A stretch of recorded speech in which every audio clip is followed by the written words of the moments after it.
What's going on, all you sports and gambling fans out there? Today we have some NHL betting coverage for you. And joining me here, Dave Golikov, our SBR contributor. The game we're looking at is the New York Islanders going up against the Philadelphia Flyers.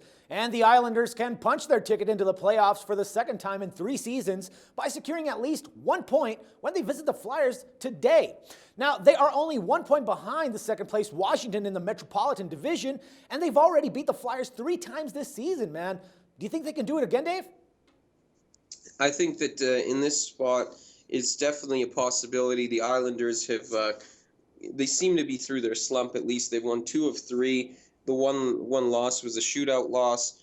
You know, this is a team that had been slumping, I would say, all the way through to last week, but now all of a sudden they've turned it around a little bit. The other thing is, too, they play well in this series. They've won 4 straight meetings, and they've scored 15 goals in those meetings. Meanwhile, goaltender Yaroslav Halak has a healthy goals against average of 1.90 in his last 3 against the Flyers, winning each of them.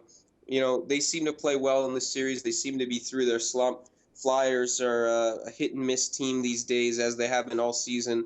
There's some good reasons for backing the Islanders tonight. All right, on the other hand, we have the Flyers, who are basically out of the playoff race and come into this game after beating the Penguins 4-1 this past Sunday. Do you maybe think that they could actually carry over that momentum into this game, Dave?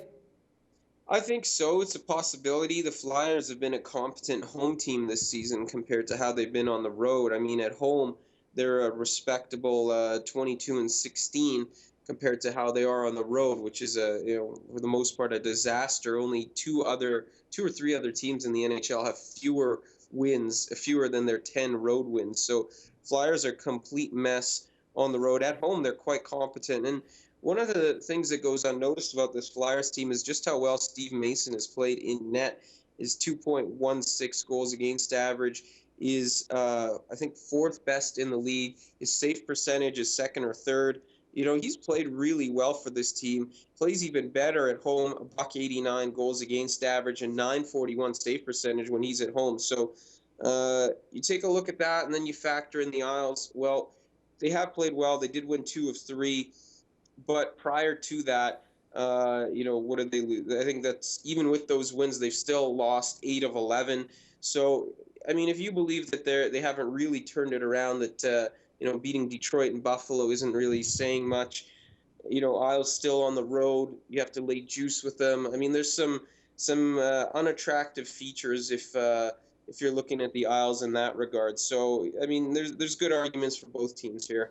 Right, I agree, man. And especially in this case, like you said, I mean, the Isles are being favored between -120 and -135 on the money line with a 5.5-point total. Problem is, the Isles are 4-17 in the last 21 meetings in Philadelphia. So, I mean, what should we do here, man? Should we go on the total, maybe? Yeah, I think the total is the safest play for me. I think that you take a look at how the Flyers have been playing recently. Not many overs. Steve Mason's played well. Each of their last 5 games have seen 5 goals or less. Again, you take a look at Yaroslav Halak, 3 straight wins in this series, 1.90 goals against average. Really banking on those 2 things to keep us under the number here in this one. All right, good stuff, man. Dave, thanks a lot for all the insights and the pick. We'll pick it up again soon. And everyone else, don't forget to check back with Dave tomorrow for some more sports coverage and your free picks. Till then, for SBR Picks, this is Dax Floyd.